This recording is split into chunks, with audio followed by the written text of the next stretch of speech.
All right, so in part 2 here, we're gonna do a few things here. For each of these situations, and I think there's 4 of them. So determine whether the situation can represent a linear function, an inverse, or if it's neither one of those two. You're going to try to write an equation that represents that function. So we all know what a linear equation is, right? The general equation for a linear function is what? Y equals mx plus b. Does anyone remember what a inverse is?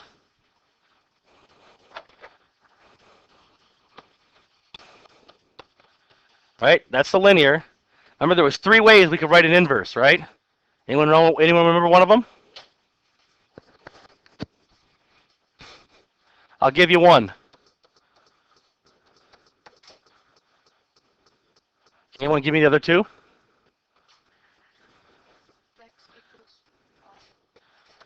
Close. Yep. And then, good. So this was inverse,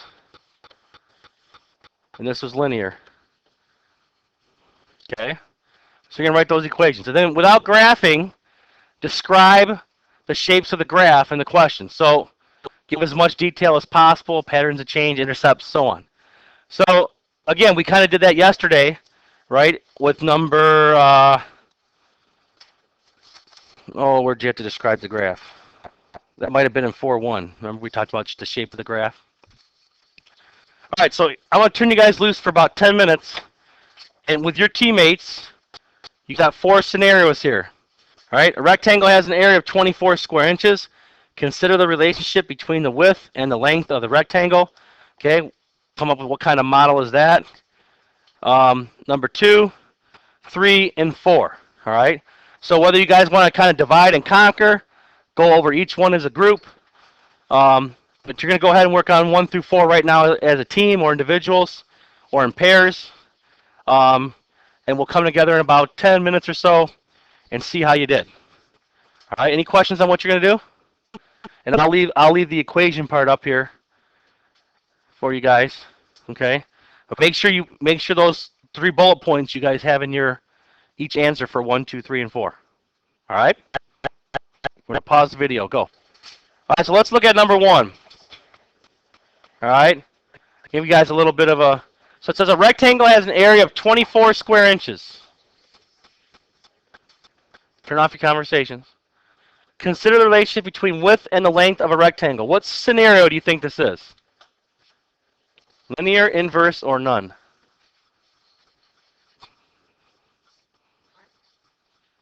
No, remember we did a problem like this.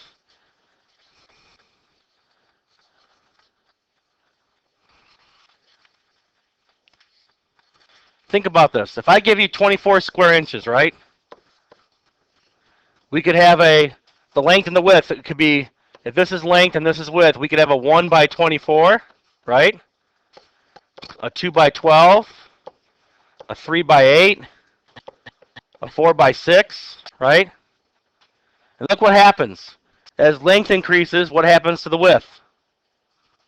It decreases. So if one increases and the other one decreases, what is that? Inverse.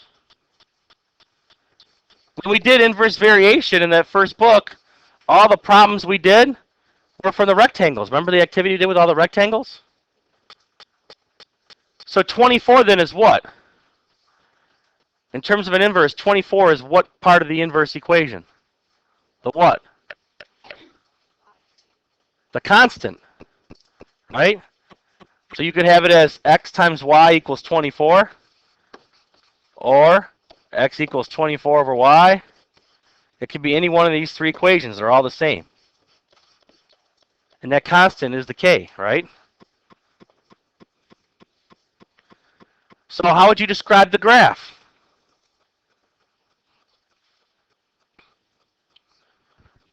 Right? This is how the graph kind of looks like, right? So if this was length and this was width, you just told me as length increases, what happens to the width? Right? So it has a decreasing curve, right? It's not increasing, right? Does it have any intercepts? Because right, didn't it ask you if you have intercepts, patterns of change? Does it have any intercepts? No, an inverse doesn't touch anything, right? So it has no intercepts, no x and y intercepts.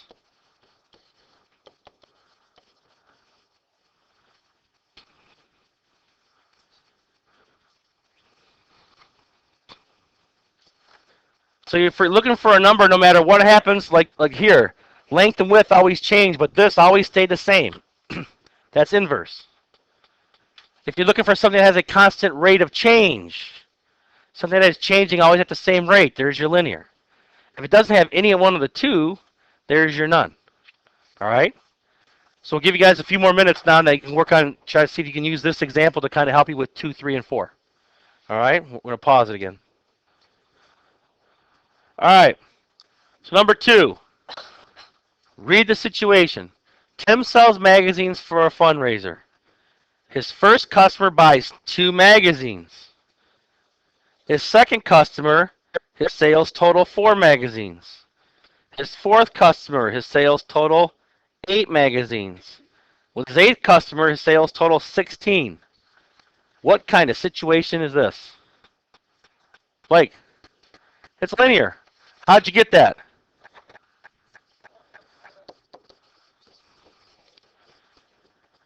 Right, his first customer, right?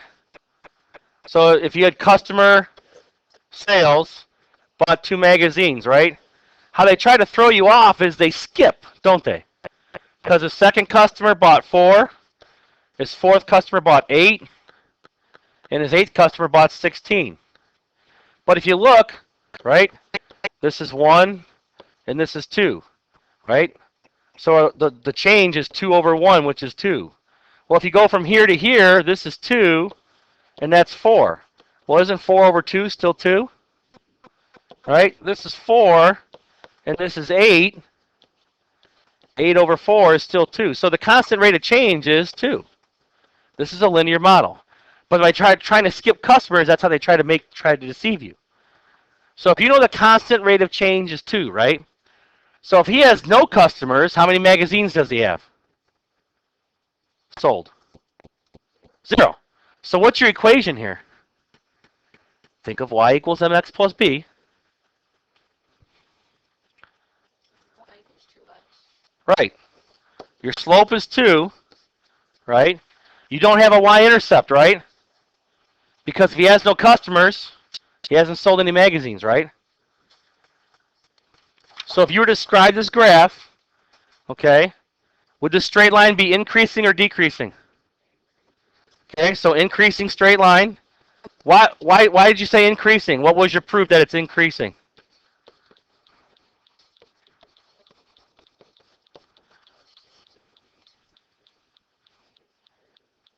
Well, yeah, but this number is positive. If it's positive, the line increases, right? If it's negative, the line decreases. Okay? This line also goes to the point 0, 0. Right? Because that's the y-intercept, right?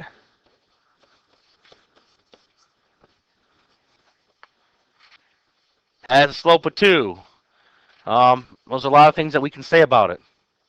Slope equals 2. Because we kind of figured all that out. I think that pretty much covers it. So that was linear. Good job. All right, 3 is a little tougher because we use the volume formulas.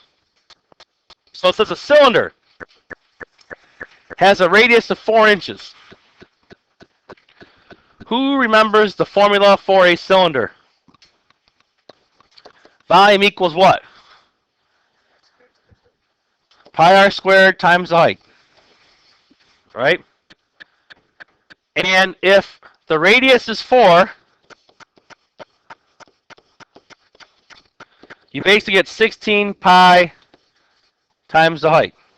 And that's all they give us, right? So if you're trying to figure out the relationship between the volume and the height, okay, this is a tough one.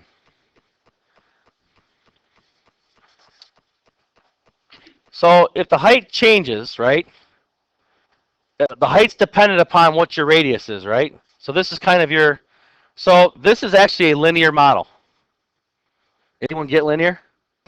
How many people said none? That's the common answer because it just doesn't make sense to you. It's linear. And here's why.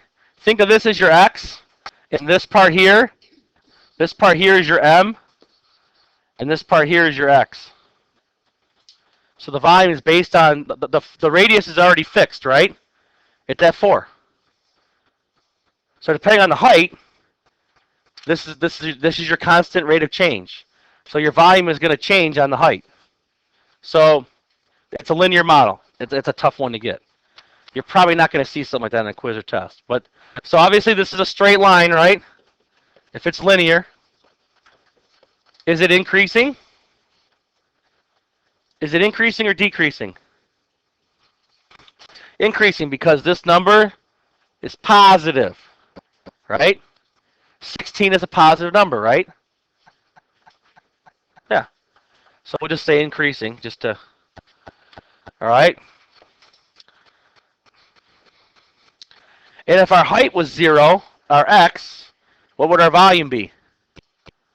Because you have 16 pi times 0, which is 0. So its y-intercept is 0, 0.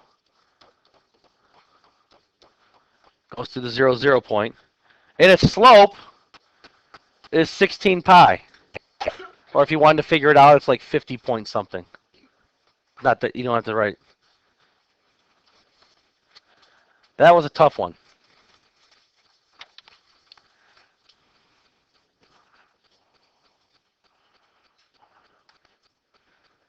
All right, number 4.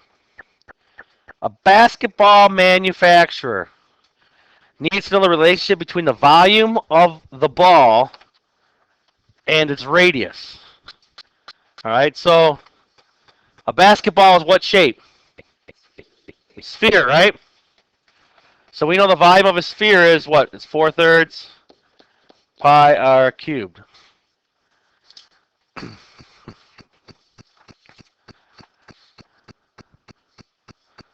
So what they're saying is there's a relationship here between the volume and the radius. Okay?